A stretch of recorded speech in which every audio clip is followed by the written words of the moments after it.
Page 5, you've also got an issue that basically has been brought about by, one, the road carnage that we experienced over the holidays, but NTSA coming out to clamp down and the imposed night travel ban. And of course, that has caused a lot of frustration. One, because it was not well planned, so even the transport industry was caught off guard, and as a result, basically have not got the capacity to have everybody travel during the day. But of course, delays being seen, and some people are very frustrated given that they had planned to travel at night, but that's not possible. There is already a case, I think the inter-parties hearing is tomorrow, to lift this, the ban that had been imposed by the CS. The reality of the matter is that this was a position that we had, I think in 2013, there was already a ban like this. And we moved to court. The court provided direction on what is required for you to ban a night travel. That for you to succeed or for you to operate during the night, you must first have the required license, and you must abide with the, regulations of the NTSA and the traffic rules.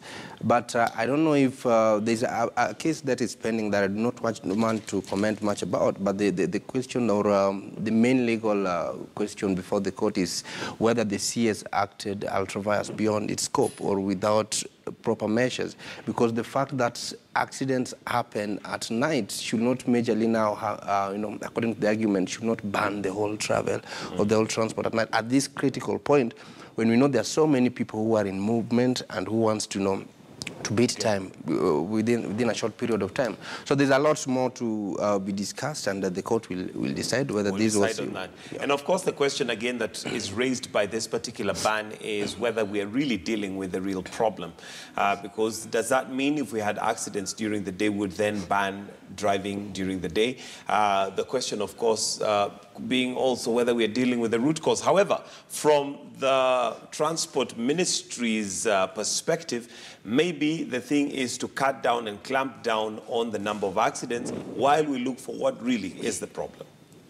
I think we are losing the bigger picture. The CS, it's not the first time we're having this ban, and if we were serious, the only problem with the leadership of this country is that we are never proactive. We're always reactive when things happen. You see, if we had clear measures, even before, from 2013 up to now, a lot of accidents we see right now will not be happening right now, because some of these accidents are just caused by reckless, poor, the road structure, poor road signs, and a lot of,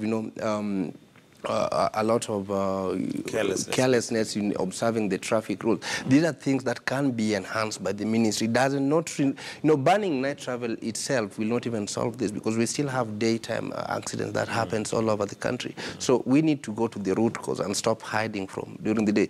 For years we've been having night travel and we've never had accidents. Why is it now becoming a big issue that over these recent few days and months is when now it's becoming a big issue that we have to ban it? There's something that somebody somewhere sleeping their job, that we need to wake them up and tell them that you have to do things right for this. All right.